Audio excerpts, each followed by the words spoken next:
So can you just tell the listeners a bit about who you are, what you do, and how you got to where you are today? Yeah. So my name's Bernadette Russell, and kind of started out, I suppose, as a theatre maker, theatre sort of performer and maker of theatre, and was jollying along, having that life, which was lovely, doing a lot of touring. And then back in 2011, which feels like the olden days now, because so much has happened since then, um, I was at the Edinburgh Festival, and during that time, I don't know if anyone will remember, but the riots started in England as a result of Mark Duggan's death. And I saw it when I was at the Edinburgh Festival. I kind of saw the riots, and I think the impact it had on me, as I'd already been thinking about, in quite a gloomy way, Chloe, about all the troubles of the world. I just, like everybody was, I was like, wow, there's like oil shortages and exploitation and famine and war, constant war, and all the rest of it. I mean, not, I wasn't thinking about it all the time, but it was a sort of background anxiety. And then the riots were very upsetting, and it directly affected a lot of my friends. And the response to the riots, I thought, were horrible, really racist, really anti-poor, really anti-young people. And so I came back to London feeling a bit down, and then I went into the post office, to my local post office, and there was a boy in front of me at the queue, and he was trying to send his driving license application, but he thought it was free post, and I don't think it was. Anyway, I gave him 50p for a stamp, and he was immensely grateful, like disproportionately grateful. I was kind of a bit taken aback. And on the bus on the way home, I thought, that was kind of a definite thing that made a difference, a little bit of a difference. So then I got home and I said to my partner, I told him the story, and I said, I'm going to do that every day to a stranger every day for a year and see what happens, in this really reckless way. Look at it. There was no planning. And I didn't sort of do it on January the 1st, like a sensible person. It was August the 11th. And I did it, and it changed absolutely everything for me. It changed my life, has coloured everything I've done. All of my work has introduced me to some amazing people. It's extraordinary, and has, kind of changed my direction. So I started writing a lot more. I still make theatre, but it tends to be about kindness and compassion and connectivity and hope. So that was it. 50p well spent, Chloe. Amazing. I love that story. I love that. And I want to ask you a bit more about that later, about Yes. that kind of journey that we went on over that year. But this conversation for me personally has come at just the right time. Only yesterday I managed to get embroiled in a kind of Twitter spat, I think you would call it, whereby someone was posting stuff about refugees, and I sort of weighed in with my other perspective, and then they kind of sent a load of their friends to kind of comment on things that I'd written, basically. And I was kind of left just feeling, why did I get into that? And so talking about hope, I think is so important for me today. And obviously with everything that's going on in the world, there's so many reasons why we could feel hopeless, whether it's racism, climate, economy, pandemic. Do you think it is still possible to feel hopeful in these times? Yes, I do. I'm sorry that happened to you. It's horrible and unnecessary. First of all, I think that the reason for, I'm going to be bold and say, the reason for all of the sort of anger and hate and sort of rage is always about fear. And obviously fear is useful sometimes, because if you didn't have any fear, you just leap over buildings, and you probably end up with a few broken legs. So fear is useful sometimes, but the amount of fear messages we receive, refugees are coming in on boats, by the way, to refer to your story, and they're bringing COVID with them. I've seen these stories. The narratives and the stories that are told that stoke fear are overwhelming. So in a way, it's completely understandable that people respond in a fearful way, which includes despair and sort of hopelessness. But it's not the only story. So for me, it's all about storytelling, and it's just not true. And so it feels like our responsibility is to, and also a source of joy, is to seek out the other stories and the other people, of which there are always people, of which there are always stories. For some reason, I think a lot, not all, but a lot of the mainstream media is sort of caught into this kind of negative storytelling and news sharing, as if that's intellectually superior to tell the bad side of things. And I would argue that it's not. And also that even though in previous times it might have served as well, it no longer serves us, because it's feeding people with so much fear and anxiety that it's resulting in people not doing anything, not making changes, not trying, being scared, locking down, attacking each other.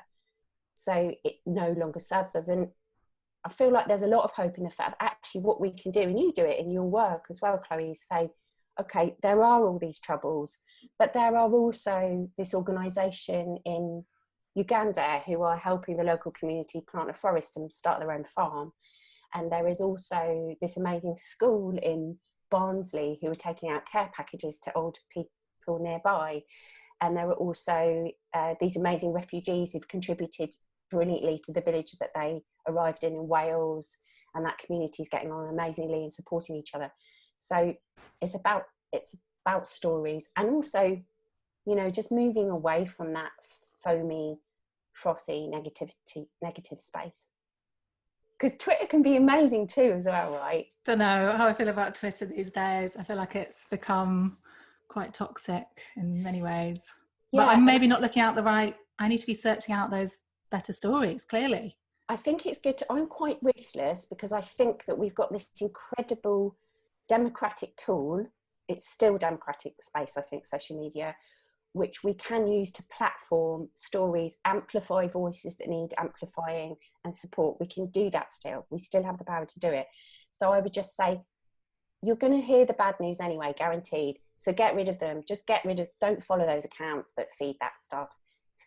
Recognize what you need. And if what you need are true, you know, not kind of fluffy kitten stories, although those are lovely as well, but the sort of solutions driven stories and stories about joy and hope that will feed you, because it helps your mental health, but it does also help to heal the world, and then share them as well. So I have to say all my social media feeds are positive and interesting, because I've been quite ruthless about that. I just get rid of it. Watch the news for 10 minutes in the morning so I know what latest horrors happened, but then try and engage with people and organisations who are looking for the answers. And there are so many, I promise you. In fact, after this, I'll send you some. Okay, that would be great. I'll put those in the show notes as well if you share them. So making sure that you're following things that are sharing, you know, more positive stories, and perhaps just limiting the news consumption to a few minutes a day so that you know what's happening, but not necessarily checking in several times an hour on the latest headlines, because that's probably not going to lead you to feel very good. Yeah, I think so. And some people dismiss that as a sort of, you know, not a very serious way of engaging with the news. But actually, all you need to know, that's all you need to know. You need to know, really, in a way, what's happening that perhaps you can help with, or that you need to know about because it's dangerous or alarming. That's all you need to know. And the rest of it is about making you feel better, helping you to show how you can live a better life and how you can engage positively towards positive change. So I think 20 minutes news does that. Sounds good to me. Sounds good. Are you a naturally positive person? Does hope come easily and naturally to you, or is it something you've had to work on? That's such a brilliant question. Thank you for asking that. I think I've taught myself. So I think since 2011, when I began that journey, what happened was, as well as doing acts of kindness, I shifted my gaze towards kindness. So I was looking at the same view, but from a different window. So I started to notice people being kind because I chose to focus on it. And I started to look out for hope and look out for people that were actively trying to make the world a better place. And so gradually that kind of shifts you. You start to automatically look out and see those things. That's not to say some days I feel floored by the bad news, or I'll have had a piece of personal bad news that makes me sad, but that's okay, because we're complex, and sadness and despair even is part of the human experience. But I definitely recover better because I committed to a sort of bright side thinking. So I think it's possible for anyone to do that, absolutely anyone. I think it's just saying, okay, this is what I need to be happy and to help, and focus on it. So I think you can sort of train yourself, and I think I have. Yeah, I definitely am more resilient. Right. So making a commitment to looking out and noticing those reasons to be hopeful, and then that actually trains you to see those things more and to notice them more. Yeah, and to remind yourself. So if you feel yourself slipping down, if you're like, oh God, with the weight of the world, I think just say, okay, what? Ask yourself to notice one beautiful thing today, and to find one hopeful story, and to think about a kindness that you've received or that you've witnessed. And they do work to pull you out of it, because you'll always find something. I don't know that a day goes by that isn't full of beauty and joy. It's what the world is, really. Yeah, absolutely. And it reminds me of all the research that's been done into gratitude practices. And it can almost sound a bit kind of fluffy, just be grateful. But actually, there's been so many studies that have found that it really does work, and it really can train your mind to be more positive. So looking out Yeah, for those beautiful things every day is going to mean that you're able to notice them and discover more beautiful things to yeah. And I recognize. also think if gratitude, some days it's hot. If you're feeling particularly low, or you're having a really tough time, gratitude can be hard to reach as well, and that's okay. And I think on those days it's good to think to yourself, okay, what did I do today that was good? And that can be a really small thing, like I managed to make myself dinner, or I managed to make my bed, or I managed to get up. It can be really small. So if you can't, because I think sometimes we can feel really crushed, and so it's hard to reach the gratitude place, but there's always something to congratulate yourself on. And that's hard to do, I think, when you start doing it. It's like, I can't congratulate myself for putting my socks on, but some days that's enough.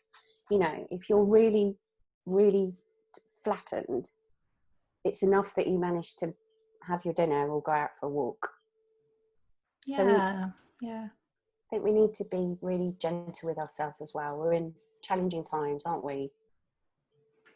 Yeah, and just those things that we so often discount, we just take them for granted, that we can get up and go for a walk that day or have a shower, and actually, if that is challenging, then give yourself credit for that and Exactly. celebrate that. On those days, it's amazing that you've managed to do that. It's astounding, and also it gives us hope for the next day. I think, saying, even on this terrible, terrible day, in this terrible, terrible moment, I still got up. And it's recognizing that strength. That's a demonstration of strength. So that can give us hope, I think, for tomorrow. It's like, okay, consciously recognizing I managed to do this, so the chances are is that tomorrow I will be able to as well. And even at my lowest, or even when things are very challenging, I've still been in the world and I've achieved things and demonstrated strength. So I found that really useful, because we've had a really difficult few months, everyone in different ways. So Yeah, I really wanted to ask you more about the acts of kindness that you did Oh, yeah. over 366 days, I think you wrote in your book. I did, yeah. Can you say a bit more about that? So it's 366. I do know how long a year is, but it was over a leap year when you say that. Yeah, it was. So as I said, Chloe, I started reckless, spontaneously, and I'm quite sort of shy, really. So I was like, oh gosh, I've made myself a right blooming task here to approach a stranger every day. But I just decided to commit to it, and to keep interest for myself, I tried to make most days a different thing. And at the beginning, I was doing things like buying strangers bunches of flowers and leaving chocolates in my neighbour's house. And a lot or, you know, sponsoring anyone that I saw on Facebook that was doing a run, or it got really expensive. And also I thought, as well as it being really expensive, I'm not sure this is sustainable. One, because it's expensive, but also if I'm trying to encourage other people to do it, the money way might not be the most helpful way of doing it. So then I started thinking about paying people compliments, just having conversations with strangers on the train or in the shop, thanking people that worked in shops for their work. You know, I wrote letters to strangers asking if they're okay. A lot of people started to contact me on social media and said, I know someone that's really lonely, will you send them a card? So I started doing things like that. I rang these two twins that my friends told me about on their birthdays and sang happy birthday to them. So it was really good fun, Chloe. It was really good fun. It was really, also sometimes really stressful. I learned a lot on the way. I started to think, okay, I'm not going to, if I notice somebody, I'm going to try and choose somebody who I might be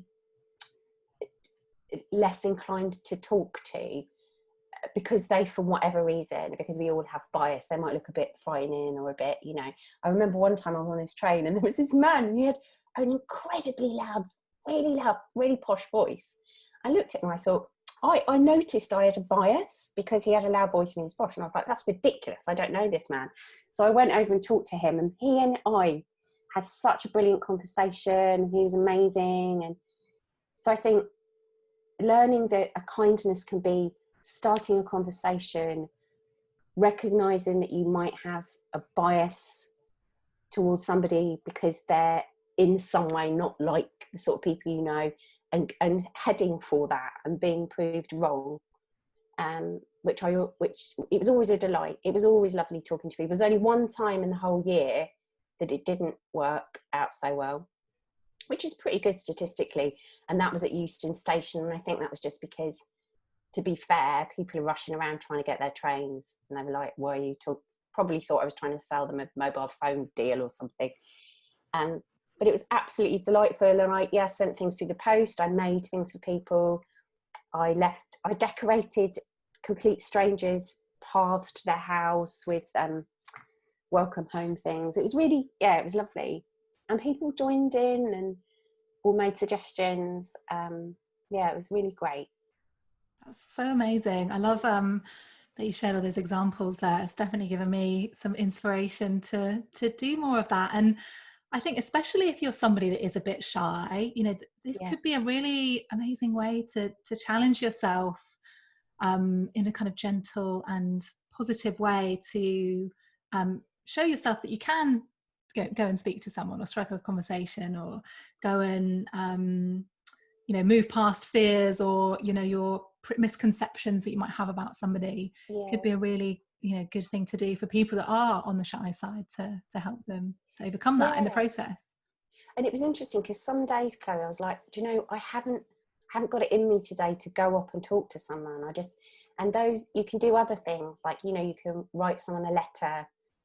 So I think when I was sharing with other people through the early books I wrote about what to do, it's like, it's really important to show all the examples, so there are sort of introvert access points as well as extrovert access points in terms of doing things.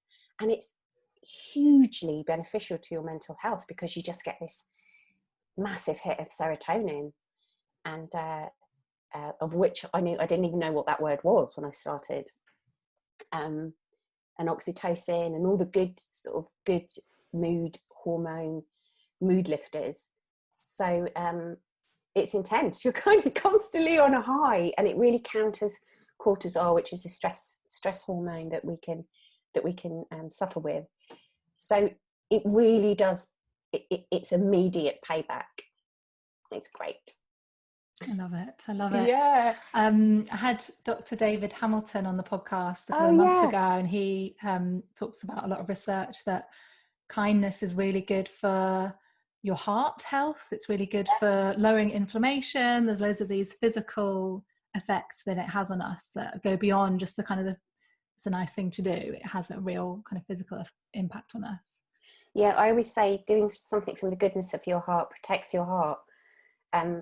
and I used a lot of his research actually when I made eventually made a show about it, and I realized that there was a whole ecosystem of people working in this area about kindness and self-compassion and hope, and he was one of the people I sort of came across, and it was great. It's just really interesting, I think, and beneficial and buoyant to feel that you're standing on a foundation of researched science, because the lived experience is valid and really important as well, but it's also really nice to be like, oh, okay, that neuroscientist of that group of researchers have actually backed up our lived experience with this. So I think that's really is really helpful. He's great, isn't he? Yes, yeah, he's brilliant. So in your book, you talk about how children have a positivity bias, and I was really curious. If you could explain a bit more about that. Yes, that started. So a very good friend of mine, Marion Duggan, she worked for an organisation called Clowns Without Borders, who work with refugee children in camps in Calais and in Greece. And she was the person that got me interested in it, because she spoke about how she noticed that these children, even in pretty dire circumstances, would find whatever was available to play, and would find, they're playing with tent poles and bits of rubbish and making them into toys. And that she observed and shared with me that she was astonished how the children on the camps found joy and play wherever they were. And I found that really moving, but also really, really inspiring. And I was like, so what happens to us? Why is it harder for us? And I came across this work of Janet Boskowski, who's an associate professor of psychology at the University of North Carolina. And she researched what she saw as children's rose-tinted glasses, their positivity bias. And psychologists aren't entirely sure yet why children have the positivity bias, but she thought that it was partly due to the positive social experiences that most children are lucky to have early in life. And there's also ideas about the need so children are learning, and curiosity is important and necessary for them. So it's sort of part of that. I was interested in that because I was interested in that with regard to the children that Marion saw, who you could say perhaps haven't had the most positive environment to grow up in, or often they have their families around them and their brothers and sisters, which is great, and that they still have that. So it seemed like there's the beginning of research into why children have this, and an investigation into what happens and at what age, and why we lose that. Although we don't all lose that, and I think, again, we can train ourselves to get that back. She said that children as young as 3 and up to around 12 have this positivity bias when and after that sort of things change. And so I just started to think about how we could capture some of that as adults, the things that children have. And I thought about the importance of playing, and the importance of imagination, and the importance of finding joy in things. And although undoubtedly it's harder for us, we have responsibilities that perhaps most children don't have, but we can borrow some of the stuff from our younger selves to help us be more positive and put our rose-tinted glasses back on. Yeah, that would be nice. That would be nice. Yeah, I think there really is something about trying to tune into that childlike curiosity for the world again, and openness and exploring. And if we can tune into that more, I think it makes a massive difference to how happy we are, or how calm we are as well. If we see things with curiosity rather than making a judgment or making an assumption, can massively help. Absolutely, I 100% agree. And also curiosity is very important with regard to fear, and with regard to hope as well, because if you choose to be curious, so especially if you're scared of a situation, if you choose to be curious about it and open, and I'm not saying that that's easy, but to say what's happening here, what's good here, what can be done here, what's interesting here, you're much more likely to overcome your fear, I think. Does that make sense?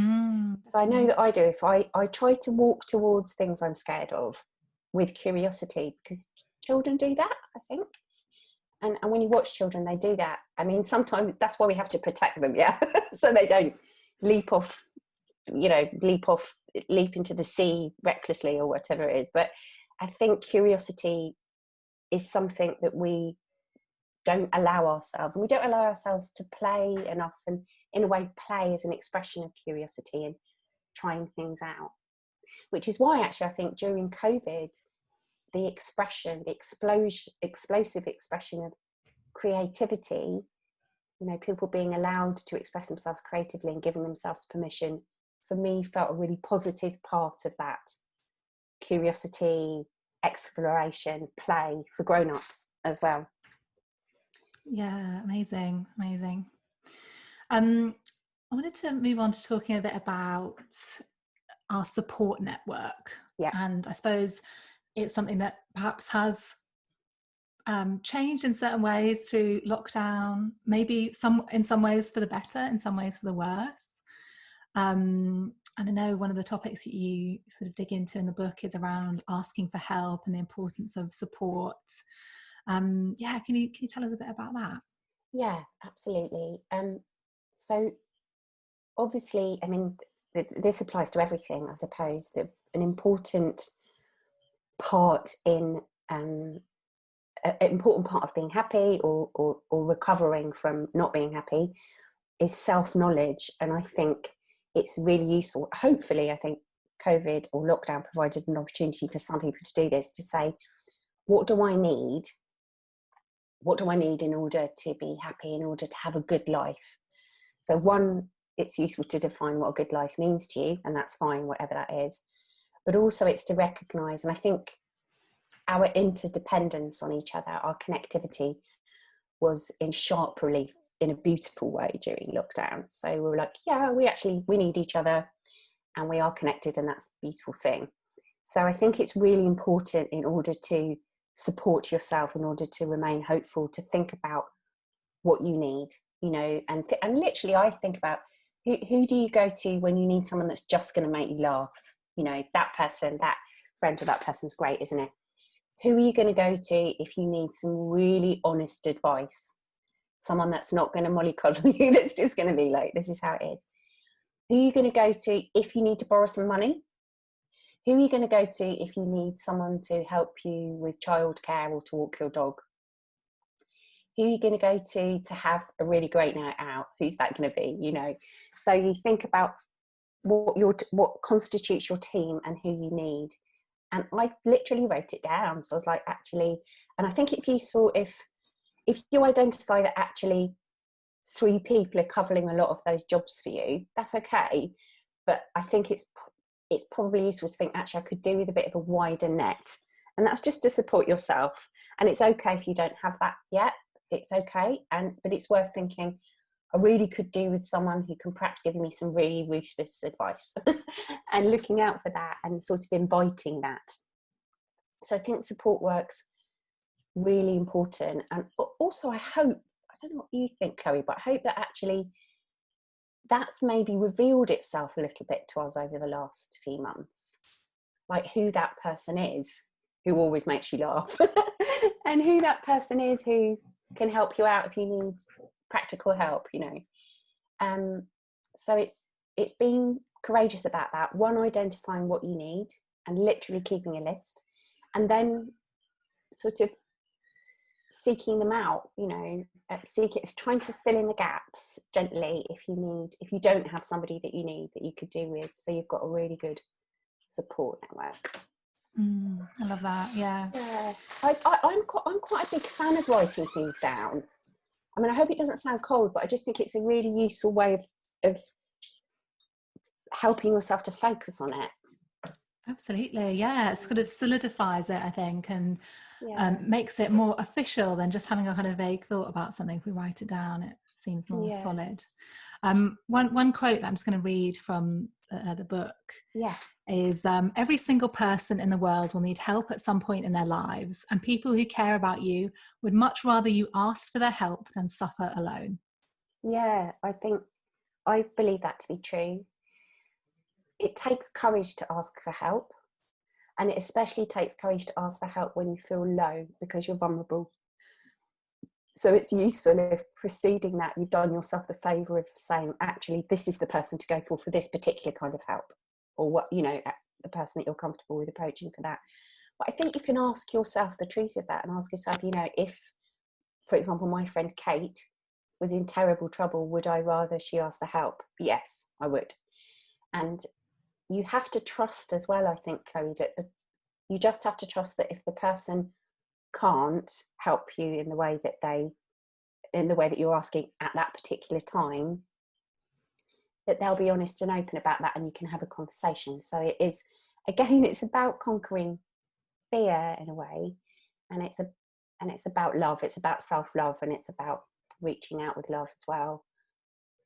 But I think people are eager to help. And again, to mention lockdown, what we saw during lockdown, the very fact that the appeal for help for NHS volunteers was oversubscribed by 7 times. That's demonstration that people are eager to help. They're passionate about helping. It actually, you could say it's an act of kindness, because it's offering somebody a purpose and a job. It is a gift, actually, to say, can you help me? It's also recognising someone's expertise or their worth, and the fact that you respect them and like them, love them. So yeah, ask for help, and we'll all need it. Everybody will need it. There's no person alive there's no person that's ever existed that hasn't needed help. In fact, really, when you think about that, we need it every day. We don't, you know, nothing we get from when we have our dinner, somebody has grown it, packed it, put it on a truck, got it to the shop, sorted it in the shelves, you know, that you could see that as help. It is a help. So yeah, but ask. And that was something that I found really difficult, and don't now. I've stopped trying to be Hercules. I love that image of kind of recognizing how we are being helped all the time, and Yeah. helping other people in what we do every day without even really realizing it. And that reminder of how connected we are and how much we need each other. And you know, yeah, we really do. And it's great, actually, because it takes weight off you. Sort of circling back to this whole thing about trying to make positive change in the world, I think certainly when I began my journey, and since, when you feel like it's kind of like a superhero complex. If you feel like, I've got to fix everything, I've got to do everything, I can't ask for help, and I have to change the world on my own, that's ridiculous and also overwhelming. When you realise that you are part of an ecosystem, you're part of an ecosystem of change, if you want to engage in that, or you're just part of an ecosystem of humanity connecting and each doing our job, it's a real relief, actually, because you're not carrying such a heavy burden. You're just carrying a little bit. Yeah, love that. My granny has a saying, I don't know if it's her saying or she says it, at least she says, don't deny people the joy of helping. I love that. That's absolutely, yeah, bravo to your granny. I think that sums it up, doesn't it, really? Yeah. You mentioned there about being like trying to be a superhero, and I wanted to ask you a bit about activism. I know that's, you know, important to you. I've noticed before, a couple of years ago, I never used to notice people writing activist in their Instagram profile, but now so many more people are kind of stepping into this role and speaking up about things. And I'm wondering, you know, I imagine, and this is also asking for myself, there are people that want to help more, that want to step up in a bigger way and you know, be an activist, but maybe aren't sure how, or are kind of worried about going down that path, worried about the criticism or burning out. Can you talk about your experience of that and how you handle that? Yes, definitely. So first of all, I want to up front, I would like to mention a dear friend of mine, Sarah Corbett, who runs an organisation called Craftivist Collective, who's been a massively beneficial, positive influence on me, and also talks about this really brilliantly. So I'd sort of recommend connecting with her. But she and I have had lots of conversations about it. I'm really excited by the fact that people are identifying as activists, because actually you can be cynical about that, but it's people saying, I want to be in the space, I want to be part of positive change. I think it's really super important to not try and imagine that you will single-handedly, like Superman, travel 3 times around the world at lightning speed and stop the comet. You won't. And also it's super important in my experience to find an engagement, a way of engaging with positive change, doing something you will enjoy, which some people find that a controversial thing. I think find the joy in it, because then you're much more able to keep it up. Why shouldn't you enjoy it? It can be joyful. Find other people that share your joy. So that's another nice little tribe and another connection. And you don't have to be at it all the time. You need to sometimes go, whoa, I can't go and plant a forest today. I feel really tired. So I think finding pleasure in change is really important. And I think being really honest about, there's lots to be done. We're playing whack-a-mole at the moment, putting out fires all over the place. There's lots of troubles in a way there always has been. So it's saying, actually, with my skill set and the things that I love, where could I best be part of this ecosystem of change? For example, for me, I've got various different entry points, but I've been doing a lot of tree planting recently, which I love because I think it's kind of creates community cohesion, as well as you kind of plant a pop-up forest in a couple of hours, which is extraordinary.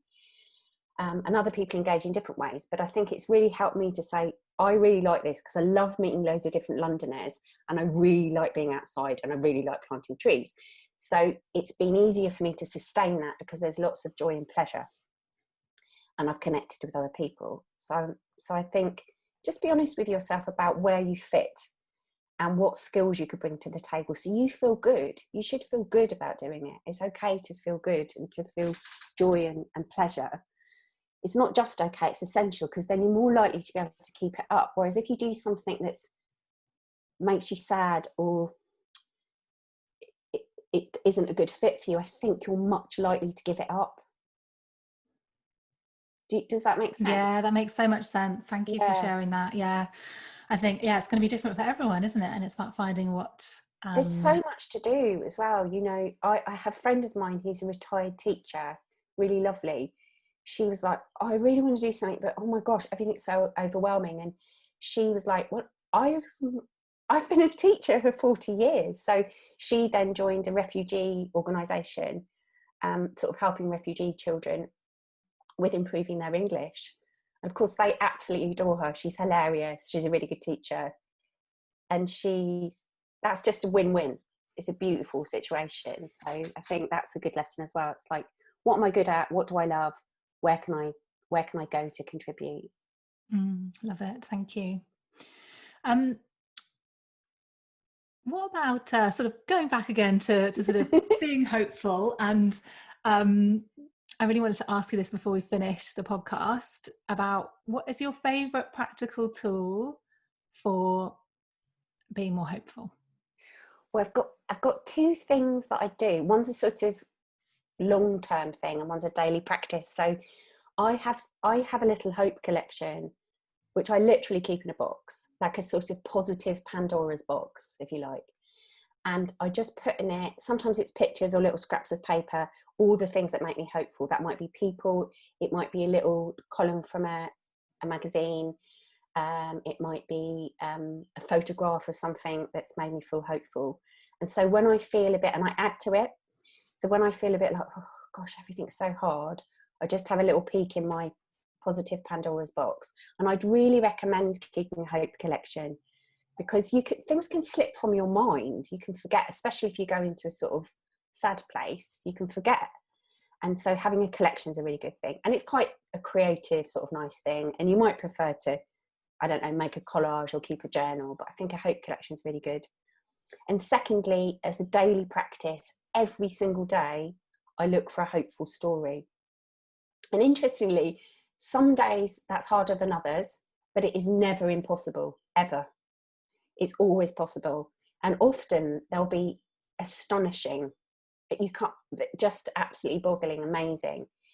And a sort of good tip I'd say in terms of looking out as a daily practice for a positive story is, if something's been troubling you, if you've been like, oh, I really hate that there's so much plastic waste in the sea, look for the hopeful story of that. So walk to your fear. It's fine. There's always a positive, always a sort of hopeful, solutions driven positive story. So I think that really helps you. The world is fueled by hope, and it's run on love, and that's the truth. And if you let yourself see that, you see it everywhere and at every moment. And then you can stop having, like you can just stop having those uncomfortable, unnecessary exchanges with people, having arguments with strangers on Twitter, and live in the beauty of the world and the hope of the world. Love that so much. I feel so much better just talking to you. I'm going to go after this and do some positive news research, spend a bit of time doing that. Me you too as well. I'll send you some sort of good, if I may, I'll send you some sort of good starter kit. Please, that'd be amazing. Oh, actually, Chloe, at the end of the book, there's a list. Fab. So I would be sending you those. So yeah, great. Thank you so much for everything you've shared. It's been wonderful and very uplifting. Where can people find out more about you? Where can they buy your book and that sort of thing? So yeah, my book's out on the 10th of September, but you can pre-order it now from all the usual suspects. It's published by Elliot and Thompson. And my website is bernadetterussell.com. It's pretty straightforward. I'm on Twitter, Betty Russell, BETTE Russell. Instagram, Bernadette Russell. Facebook, Bernadette Russell Writes. And I always really like to hear from people. So if anyone wants to challenge me on any of that, or discuss any of that, or just say, help me, that's absolutely fine. So it'd be really nice to hear. But yeah, probably my website's the easiest because it's got all the other things, and that's just www.bernadetterussell.com. Pretty simple. Good stuff. Yeah, and the book's called How to Be Hopeful. Yes, the book's called How to Be Hopeful. It's out on the 10th of September, and there's a accompanying sort of podcast which is really of the same name, which is me talking to people I talked to during my little journey. So brilliant. Thank you so much, Chloe. Thank you so much. So good to speak to you. And you.